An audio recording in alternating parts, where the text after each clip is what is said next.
बिस्मिल्लाहिर्रहमानिर्रहीम। अस्सलाम वालेकुम दोस्तों, मैं हूँ आज आज़बान और आप देख रहे हैं उर्दू गार्डनिंग। दोस्तों, आज मैं आपको बताऊँगा मोरिंगा के पौधे की केयर कैसे करनी है आपने। तो इसकी केयर जो है वो काफ़ी आसान है। तो सबसे पहले जो है हम बात कर लेते हैं इसके ग्रोइंग सीज़न के बारे में। तो ये जो है वो फरवरी से लेकर सितंबर तक जो है वो ग्रो करता है, और अगर ज़्यादा मौसम अच्छा हो तो अक्टूबर में भी जो है वो ग्रो कर जाता है। लेकिन उसके बाद जो है वो ठंड ज़्यादा होने लग जाती है, सर्दी ज़्यादा हो जाती है, तो उसकी ग्रोथ जो है वो रुक जाती है। और ये जो है वो फुल गर्मी का पौधा है, तो इसलिए इसको जो है आप धूप में रखें।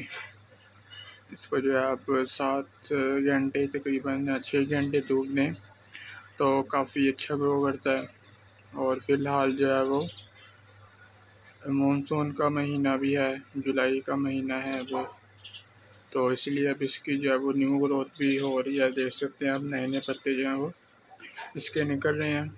तो इसको जो है वो बिल्कुल खुश्क मौसम नहीं पसंद, इसको थोड़ा सा ह्यूमिड एरिया जो है वो अच्छा लगता है, उसी में इसकी ग्रोथ होती है। तो अभी भी जो है वो ह्यूमिड क्लाइमेट जो है वो हो चुका है, इसकी वजह से इसकी जो है वो न्यू ग्रोथ हो रही है। तो बात करते हैं इसके ग्रो मेथड की, किस तरह ग्रो कर सकते हैं। तो इसको जो है वो बीज से ग्रो किया जाता है, इसको कटिंग से भी ग्रो कर सकते हैं, और इसको जो है वो जो एयर लेयरिंग है उसके थ्रू भी इसको जो है वो ग्रो किया जा सकता है। तो ज़्यादातर जो इसको कटिंग से ग्रो किया जाता है, इसकी कटिंग जो है वो लेट विंटर में जो है वो लगाई जाती है। तो फिर जो है वो फरवरी के महीने में जो है वो ग्रो करना शुरू हो जाती है, और मार्च के महीने में या अप्रैल के महीने में इसके पौधे भी जो है वो आपको नर्सरी से भी जो है वो मिल जाते हैं। और इसके अलावा बात करें इसकी सनलाइट की, तो वो मैंने आपको बता दिया कि 7 घंटे या 6 घंटे इसको धूप दें, वो काफ़ी अच्छा ग्रो करता है। और सर्दियों में जो है इसकी जो है वो ग्रोथ बिल्कुल रुक जाती है, तो लेकिन तब भी आप इसको धूप में रखें, तब आपने इसको जो है वो अपनी जगह से हिलाना नहीं है। उसके अलावा अगर हम बात करें फर्टिलाइज़र की, तो इसको जो आप नेचुरल फर्टिलाइज़र दें वो ज़्यादा अच्छा है इसके लिए, क्योंकि इसके जो पत्ते हैं वो खाने के लायक होते हैं। तो इसलिए अगर इसको नेचुरल फर्टिलाइज़र देंगे तो वो ज़्यादा अच्छा है। केमिकल भी दिया जा सकता है, लेकिन फर्टिलाइज़र जो है इसके लिए ज़्यादा अच्छा नेचुरली है, क्योंकि ये पौधा जो है वो खाने के लिए होता है, तो इसलिए नेचुरल दें तो ज़्यादा अच्छा है।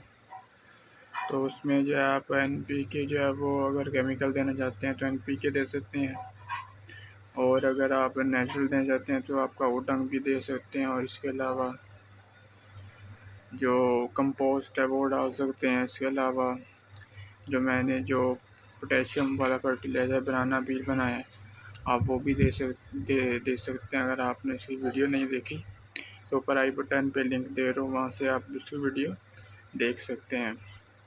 उसके अलावा अगर बात करें इसकी मिट्टी की, तो ये जो है वो बालू मिट्टी में ग्रो करता है। बाकी ये बड़ा हार्ड टू सर्वाइव है, ये जो है वो मरता नहीं है। तो ऐसे इसको बालू मिट्टी में लगाना ज़्यादा अच्छा, लेकिन अगर चिकनी मिट्टी में भी लगा दें तब भी इसकी ग्रोथ जो है वो हो जाती है। और उसके अलावा बात करें इसकी प्रूनिंग की, तो प्रूनिंग जो है आप इसकी जो है वो सर्दियों से पहले जो है वो कर सकते हैं, क्योंकि सर्दियों में जो है इसकी ग्रोथ रुक जाएगी, तो फिर पत्ते जो हैं इसके पीले होकर झड़ जाएंगे और ये पूरा पौधा जो है वो गंजा हो जाएगा। तो इसीलिए जब इसकी ग्रोथ रुक जाए सितंबर के महीने में, तभी आप इसकी प्रूनिंग कर लें, और इसके जितने भी पत्ते हैं वो आप अपने पास रख सकते हैं। जो हरी हरी टहनी है वो भी आप रख लें बेशक, जो टहनी सख्त हो जाती है, लकड़ी बन जाती है, उसको आप बेशक ना काटें, ठीक है जी। तो बाकी जो हरी हरी ब्रांचेज हैं उनको आप काट के तो उसका पाउडर भी बना सकते हैं। इसके अलावा इसकी जो रूट प्रूनिंग है उसकी अगर बात करें, तो अगर तो आपने गमले में लगाया जिस तरह कि मैंने लगाया हुआ है, तो उसकी भी मैं आपको वजह बताता हूँ कि मैंने क्यों लगाया। क्योंकि जिस गमले में ये था वहाँ पे जो है वो बहुत ज़्यादा हीट पैदा हो गई थी, क्योंकि इसके अंदर जो है वो मैं कंपोस्ट भी बना रहा था। और जब मैं ये पौधा लाया था उस टाइम मेरे पास कोई गमला नहीं था, तो मैंने उसी गमले में, कंपोस्ट वाले गमले में लगा दिया। तो बाद में इसकी जो है वो ग्रोथ जो थी वो रुक गई, इसके पत्ते सारे झड़ गए और ये गंजा हो गया था। तो मुझे लगा ये मर गया, लेकिन मैंने जो है इसको फिर यहाँ से जो है वो काट दिया था कि नीचे वाला एरिया, जब मैंने इसको यहाँ से खोज के देखा तो यहाँ से जो है वो हरा था, लेकिन इससे ऊपर जितना भी पौधा था वो सारा पीला था, वो मर चुका था। तो इसको यहाँ से मैंने काटा और इसको जो है वो बाहर निकाल के इस छोटे से गमले में, तकरीबन ये 5-6 इंच का गमला, इसके अंदर लगा दिया। तो फिर जाके जो है इसकी जो है ये 2 टहनियाँ जो थी वो निकली, और आप देख सकते हैं कितनी अच्छी इसकी अब ग्रोथ हो रही है। तो बाकी जो है इसको अब ज़मीन में लगाएं, क्योंकि ये दरख्त बन जाता है तो ज़्यादा बेस्ट है, ताकि आपको जो है इसकी रूट प्रूनिंग करनी ना पड़े। बाकी अगर गमले में भी लगाना है तो आप इसको बड़े गमले में लगाएं। तो मैंने तो फ़िलहाल छोटे में लगाया, लेकिन मैं इंशाल्लाह इसको जो बड़े गमले में भी लगा दूँगा। तो उसके अलावा बात करते हैं इसके वाटर के बारे में। तो वाटर जो है आप उसको जो है वो ज़्यादा ना दें, ओवर वाटरिंग से इसकी रूट जो है वो गल जाती हैं, इसके पत्ते भी जो हैं वो पीले हो जाते हैं। तो जब मानसून का महीना है तो आप जो है वो अगर गमले में पानी भर जाए तो पानी जो है वो बाहर जो है वो फेंक दें, इसके अंदर खड़ा ना होने दें, क्योंकि इससे रूट्स जो हैं वो गल सकते हैं और पौधा आपका मर भी सकता है। तो ओवर वाटरिंग आपने इसको बिल्कुल नहीं करनी, ठीक है जी। पानी आपने जो है इसको कम देना है, लेकिन बहुत ज़्यादा कम भी नहीं देना। तो बाकी हाउ टू सर्वाइव है, इसको अगर कम पानी भी देंगे तब भी ये ज़िंदा रह लेगा, लेकिन ओवर वाटरिंग करेंगे तो पत्ते इसके पीले होंगे शुरू में, बाद में अगर ज़्यादा ओवर वाटरिंग की आपने तो आपका पूरा पौधा मर भी सकता है। इसके अलावा एंड पे बात करते हैं इसकी डिजीज़ के बारे में।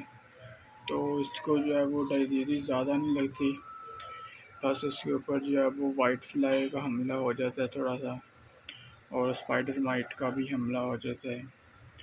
तो उसके लिए आप जो है वो कोई भी केमिकल पेस्टिसाइड भी इस्तेमाल कर सकते हैं, और चाहे तो नीम ऑयल पेस्टिसाइड भी जो है वो इस्तेमाल कर सकते हैं।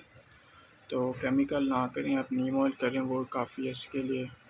कोई केमिकल से इसके पत्ते जो हैं वो, उसके पत्तों पे केमिकल आएगा तो वही आपने पत्ते बाद में खाने भी होंगे तो वही केमिकल आपके मुंह में जाएगा। तो इसीलिए बेहतर है कि आप जो है इसको नीम ऑयल पेस्टिसाइड का स्प्रे करें आप, तो ये बहुत ही जो है वो अच्छा ग्रो करेगा, पेस्टिसाइड्स कीड़ों से जो वो बचेगा और इसकी ग्रोथ जो है वो अच्छी होगी। तो उम्मीद करता हूँ कि आपको वीडियो अच्छी लगी होगी। अगर अच्छी लगी है वीडियो तो अपने दोस्तों के साथ शेयर करें, वीडियो को लाइक करें। अगली वीडियो तक ले दीजिए इजाज़त। अल्लाह हाफ़िज़, फ़ी अमान अल्लाह।